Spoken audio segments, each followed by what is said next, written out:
Hello students, discuss करेंगे chapter 10 circle की theorem 10.1। According to theorem 10.1, equal chords of a circle subtend equal angles at the centre. यानी कि circle में दो chord centre of circle में equal angle बनाती हैं। जैसे यहाँ पर हमने एक कॉर्ड ले ली AB और दूसरी कॉर्ड ले ली CD। अब इनको हम यहाँ पर सेंटर में इस तरह से ज्वाइन करेंगे दोनों कॉर्ड को।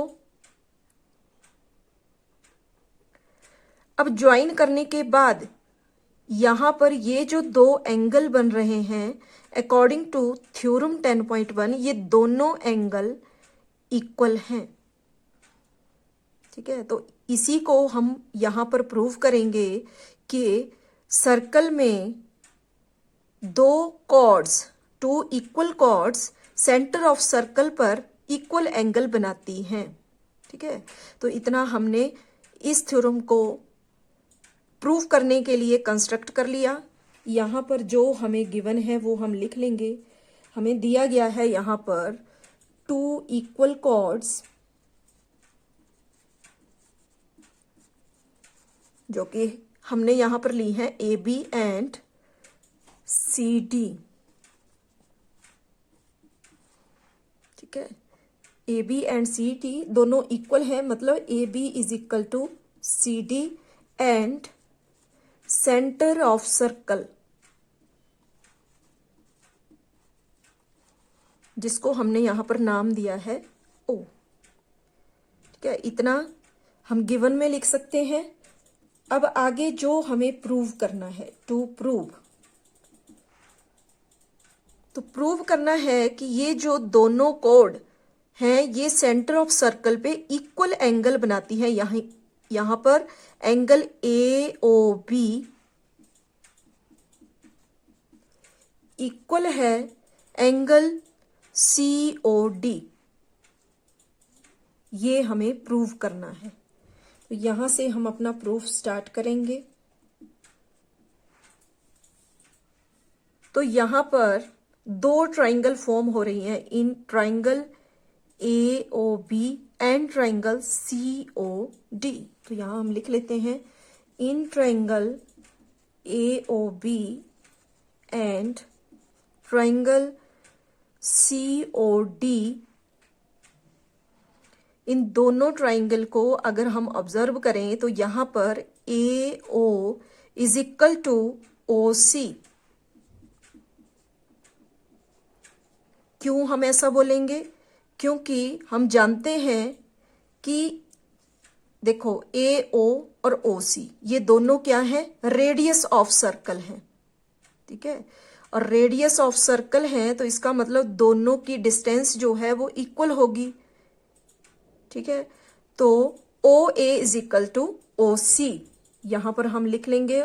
रीजन में आ जाएगा रेडियाई ऑफ सर्कल। अब इसके साथ साथ यहां पर जब ये दोनों रेडियस हैं तो ये भी रेडियस ही है, BO और OD। तो यहां हम लिख सकते हैं BO is equal to OD, और रीजन में आ जाएगा रेडियाई ऑफ सर्कल। और सर्कल के रेडियस, जितने भी रेडियस हम बनाए वो सारे इक्वल होते हैं, इसलिए BO is equal to OD। यानी कि हमने इन दोनों ट्राइंगल की ये और ये साइड इक्वल कर दी, ये और ये साइड इक्वल कर दी। अब यहां पर बच गया AB is equal to CD। ऐसा हम लिख सकते हैं। क्यों?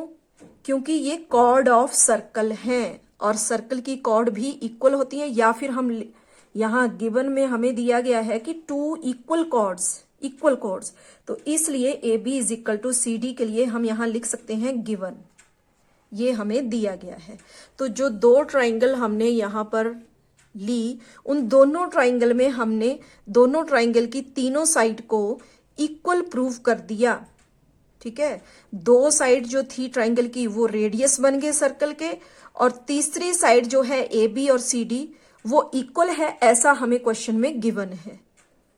ठीक है, therefore by side side congruency rule, we have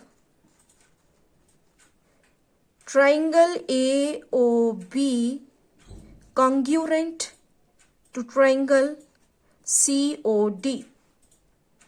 ठीक है, तीनों साइड हमने इक्वल प्रूव कर दी, इसलिए हम बोल सकते हैं बाय एसएस रूल कि triangle AOB is equal to triangle COD, दोनों ट्राइंगल कंक्यूरेंट हो गई।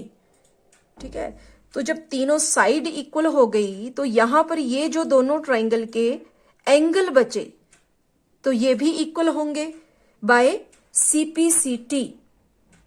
ठीक है, angle AOB is equal to angle COD, ऐसा हम क्यों लिखेंगे?